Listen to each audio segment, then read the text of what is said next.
There's a major political and business announcement in British Columbia today. It's a $40 billion deal for a natural gas pipeline to the West Coast for export. Prime Minister Justin Trudeau didn't mince words about the importance of the deal. Today's announcement by LNG Canada represents the single largest private sector investment in the history of Canada. The goal of the pipeline is to bring natural gas to the West Coast for export. It will start in northeastern BC. The line will begin near Dawson Creek and go 670 kilometers west to Kitimat, where the gas will be liquefied in a plant to be built there. The CBC's Hannah Thibodeau has been watching this announcement, and she joins me now from Ottawa. So, Hannah. Hey, Andrew. Hi, Hannah. So there's a lot of big numbers being talked about here. What are the details? Yeah, this is a really big project, as you heard the Prime Minister say there over and over again. Construction is really already underway on this project as well. They were talking about that. It got going so that they can get this gas flowing as soon as possible. Now, there's a natural gas liquefaction facility, there's going to be a pipeline and a terminal to export it to Asian buyers, because Asian buyers are replacing coal with gas. So there's a big need in Asia for natural gas. Now, the Prime Minister made it clear several times at this press conference, in fact, that this is an advancement when it comes to responsible environmental development. But not only that, he also mentioned that it was an important advancement when it came to consultation with Indigenous groups. So take a listen to what he had to say. The advantage for Canada is that climate change knows no borders. And as we reduce and replace coal-fired plants around the world with LNG done properly, done responsibly here in British Columbia and across Western Canada, that is good news for all of us.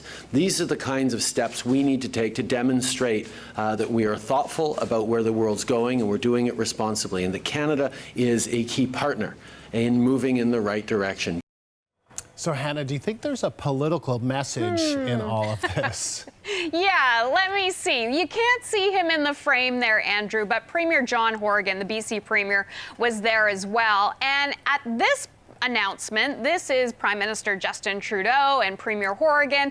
They're partners in this. There's a lot of smiling. They're happy to make this announcement. But there is a pipeline where they differ on, and that's the Trans Mountain Pipeline. So in that one, of course, you have to remember that the Liberals purchased this pipeline for $4.5 billion. But then the Federal Court of Appeal said, hold on a second, we need to stop this pipeline for now, because the Federal Court of Appeal said that the government didn't consult sufficiently with Indigenous people, but also didn't sufficiently consider the additional marine traffic and how that would impact marine life, so the tankers. So the BC Premier said that this pipeline is different. And it was interesting because the LNG official there, in fact, pointed that out and even kind of poked a little bit of fun at the Trans Mountain Pipeline. Take a listen, see what you think. With this FID today, 3 dreams are realized.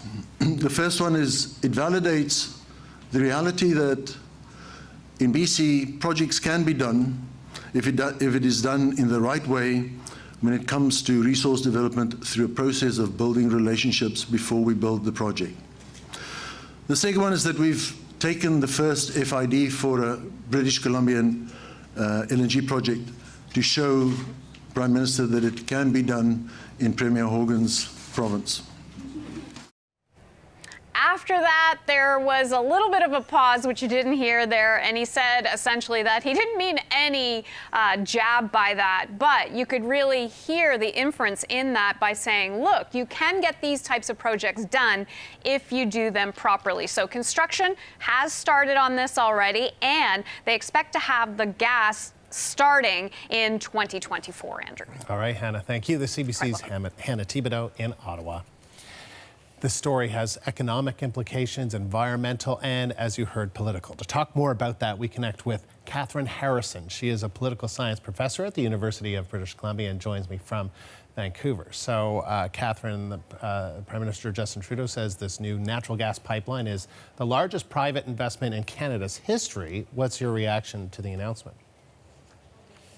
Well, it's good news for the Prime Minister and also for Premier Horgan. I think LNG exports are popular in British Columbia, and the Prime Minister needs a big win after his government was rebuffed by the Federal Court of Appeal on Trans Mountain. I still think that this project, as with pipelines, reveals the challenge of reconciling Canada's climate action ambitions with our continued reliance on extraction of very greenhouse gas emissions intensive fuels for export. Why, though, do you think the Prime Minister and the Premier of British Columbia seem to be finding, common ground on this politically? You know, when we saw them both very much opposed to the expansion of the Trans Mountain Pipeline, how is this different? I think that the politics are quite different for LNG compared to heavy oil. The opposition in British Columbia to the Trans Mountain Pipeline was not only about climate change, but also about, and I think particularly about, the potential for tanker spills on the coast.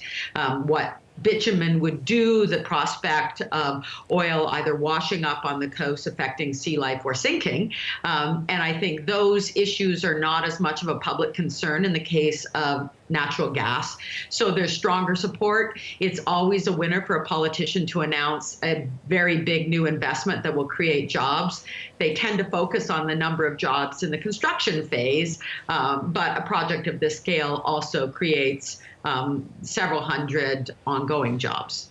Those defending the project say that it benefits the environment by getting countries like China to switch to natural gas from coal. What do you make of that argument? You know, that may be true, but it might not be. We know that natural gas releases less carbon when it's burned than coal or oil, for that matter. But the fact of exporting LNG doesn't necessarily mean that that natural gas is replacing coal. It could be replacing renewables like solar and wind and biofuels, in which case greenhouse gas emissions would go up. So it really depends on the policies that are in place at the time in the jurisdictions to which that oil would be produced. That LNG would be exported. It also strikes me that it would be more compelling that the Prime Minister in particular is taking this global perspective in the case of LNG if he did the same thing in announcing new projects to export heavy oil or Canada's ongoing exports of thermal coal. So if we're doing the world a favor in exporting LNG, what are we doing when we significantly expand our exports of bitumen and thermal coal? The other issue is around, when it comes to pipelines, is often around Indigenous peoples and their communities supporting projects, not supporting projects. That was certainly controversial around Trans Mountain and is controversial around Trans Mountain. What about this project? So this is in Haisla territory, the actual LNG facility, and my understanding is that the Haisla the council are supportive. I know there's some opposition to fracking upstream, producing the natural gas that would then be shipped to the coast. So some of the communities in northeastern British Columbia, Indigenous communities, are more divided about natural gas production. But again, for Indigenous communities, as for non-Indigenous communities, the politics of natural gas tend to be easier than the politics of production and export of heavy oil. The Green Party has expressed concerns. I think they are opposed to this whole project going forward. They are propping up the NDP government, so the NDP needs their support to pass through legislation on confidence votes. Do you have a sense of, would a project like this require the help of the Green MLAs or not? And if not, could that lead to the collapse of this government? Well, that depends on how the provincial government does it. The context is that BC has committed to reducing emissions by 40% by 2030. And that's already a big challenge. It's about a 22 million ton reduction. It gets a lot bigger if one adds 8 to 9 million tons of emissions. So it's almost 50% harder to meet our target in British Columbia. And that's underlying the Greens' opposition to the project. The supply and confidence agreement between the Green Party and the NDP that allowed the NDP to form a minority government doesn't mention LNG. So what the Greens, depending on what is brought before the legislature, in theory, the NDP could pass legislation with the support of the Liberal Party, even if the Greens are opposed.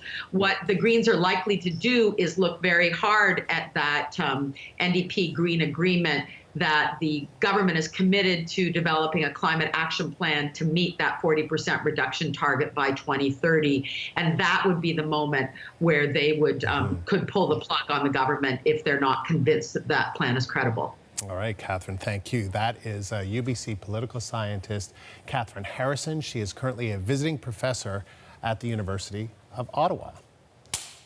One of the firms involved in the Kitimat project is from China. Prime Minister Trudeau was asked about a provision of the new U.S.-Mexico-Canada agreement. It says any of the 3 signatory countries can pull out of the pact if one of them enters a trade deal with another country without approval.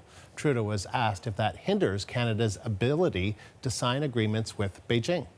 From the CETA agreement with Europe to the Trans-Pacific Partnership with Pan-Asian economies, to the renewed USMCA, to the Pacific Alliance and Mercosur, which we're working on with South America, Canada continues to look for trading opportunities. Obviously, China is a significant, growing player on global trade, and we, as always, will look for ways to engage, deepen, and improve our trading relationship with them in ways that are beneficial both to Canadians and to everyone.